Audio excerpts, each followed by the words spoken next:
નમસ્કાર, હું દીપલ. આપ જોઈ રહ્યા છો ગાંધીનગરની સૌપ્રથમ web news channel live Gandhinagar. તો આવો નિહાળીએ આજનું જીવતું ધબકતું ગાંધીનગર લાઈવ ગાંધીનગરની નજરે. આજ ગાંધીનગરમાં બપોરે અચાનક પેટ્રોલ પંપો પર વાહનોની લાંબી કતારો લાગી ગઈ. ક્યાંથી વાતો આવી કે પેટ્રોલ, ડીઝલ, સીએનજીનો સ્ટોક ખતમ થઈ ગયો છે અને બસ પછી આખા શહેરના તમામ પેટ્રોલ પંપ વાહનોથી કતારોથી છલકાઈ ઉઠ્યા. આ બાબતે લોકોની શી પ્રતિક્રિયા છે, સાંભળો લોકો શું કહે છે. પર કોઈ ધ્યાન ના આપશો. પેટ્રોલ મળે છે, આપણે તે કમી નથી. તમે ખોટી લાઈનો નાવ ભરે છો. પેટ્રોલ આપણે ત્યાં દરરોજ મળશે અને અફવા પર કોઈ પબ્લિક ના આવશો, અફવા ના ફેલાવો.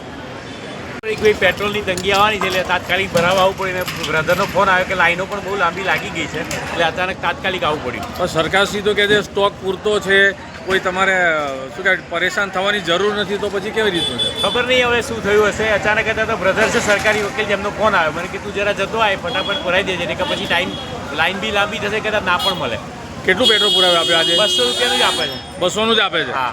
Okay, thank you. કેમ આજે અચાનક પેટ્રોલ પુરાવા? બસ આ વાતો સાંભળી કંઈક પેટ્રોલ ડીઝલ બંધ થવાના છે, ભાવ વધવાના છે, એટલે પછી અમે થોડું ગયું જેટલું ભરાય એટલું ભરાવી લઈએ. જે 4-5 દિવસ કે ટાઈમ ઇમરજન્સીમાં કંઈક કામ નીકળી જાય એટલા પૂરતું. પણ સરકારશ્રી તો કહે છે ચિંતા કરવાની જરૂર, સ્ટોક પૂરતો છે, તો ભાઈ કેમ ચિંતા કરો છો? સરકારશ્રી કહે છે પણ લોકો અત્યારે સરકારશ્રીની વાત કરતા જે સામાન્ય સંજોગો છે એને ધ્યાને લઈને આજે બજાર પેટ્રોલ પંપો પર ભીડ લાગી ગઈ છે. અહીં આપનું કેવું છે કે 200 રૂપિયાથી વધારે ટુ વ્હીલરને આપવાનું નથી, તો 200 રૂપિયાનું પેટ્રોલ તમારે કેટલા દિવસ ચાલશે? પણ સાવ 2 દિવસમાં ક્યાંક ઇમરજન્સી આવી તો એ પૂરતું ભરાવી રાખીએ છીએ, જેથી કરી ઇમરજન્સીમાં ઘરમાં તકલીફ ના પડે અને કામ નીકળી જાય. વકીલ સાહેબ, તમારું શું કેવું છે પેટ્રોલ પંપની બાબતમાં? બસ આ વાત સાંભળી તરત હું કોર્ટમાંથી ફટોફટ ભાગ્યો છું. લાઈન લાગી, આ નંબર આવે છે હવે. એટલે ખરેખર આ શું પરિસ્થિતિ શું છે? એટલે સરકારશ્રી કહે છે સ્ટોક પૂરતો છે, પરેશાન થવાની જરૂર નથી, તો પછી આ કેમ તારા લાઈન લાગી છે? હા. અને આ લોકો તો 4 વ્હીલરમાં 500 રૂપિયાનું પેટ્રોલ પૂરી આપે છે, કેટલા દિવસ આવશે? આમ ખલાસ થઈ જાય. પેટ્રોલની લાઈન બાબતે શું કેવું તમારું? આ લોકો અફવા ઉડાઈ રહ્યા છે એટલે પછી દોડવું તો પડે બીકના માર્યા. હવે જે સાચું ખોટું તો હવે સરકારને ખ્યાલ છે. પેટ્રોલની તંગી થવાની છે કે નથી થવાની, સત્ય હકીકત જણાવે તો પબ્લિકને રાહત રહે. ઓકે, સત્ય હકીકત તમે પણ આ જાણી અને પ્રેસ મીડિયાવાળાએ સપોર્ટ કરવો જોઈએ. 500 રૂપિયાનું જ આપો. એટલે બધી ગાડીઓ ક્યારથી શરૂ કર્યું? આ સવારથી ચાલુ કર્યું? 2 વાગ્યા પછી 500નું છે. આ પેટ્રોલ ડીઝલ બંધ થવાના, ભાવ વધવાના છે, આવી બધી અફવાઓને લાઈવ ગાંધીનગર વખોડે છે. તેમજ તમામ નગરવાસીઓને અપીલ કરવામાં આવે છે કે આવી અફવાઓથી દૂર રહો. પેનિક ન થાઓ, પ્રશાસન આપની સાથે છે, કોઈએ ગભરાવાની જરૂર નથી. ગાંધીનગરમાં પેટ્રોલ ડીઝલ બંધ થવાના છે એવી અફવાઓએ એવું જોર પકડ્યું કે લોકો કરિયાણું અને ઘર વપરાશની વસ્તુઓ લેવા દુકાનોમાં અને મોલમાં પડાપડી કરવા લાગ્યા હતા. સમજાતું નથી કોણ આવી ખોટી અફવાઓ ફેલાવે છે, જેના કારણે અફરાતફરીના માહોલ ઊભો થાય છે. લાઈવ ગાંધીનગર દ્વારા નગરવાસીઓને અપીલ કરવામાં આવે છે, આવી કોઈ અફવાઓમાં આવશો નહીં. સી.કે. પટેલ વિદ્યાસંકુલ ચંદ્રાલા ખાતે વાર્ષિકોત્સવ કાર્યક્રમ આરંગમ 2026 તારીખ 18 માર્ચ 26ને બુધવારના રોજ યોજાઈ ગયો. સમાજના પ્રમુખ શ્રી રામકૃષ્ણભાઈ, આચાર્ય શ્રી વિષ્ણુભાઈ પટેલ તથા સ્ટાફ મિત્રોના માર્ગદર્શન હેઠળ શાળાના 300 જેટલા બાળકોએ ભાગ લઈ કાર્યક્રમને સફળ બનાવ્યો હતો.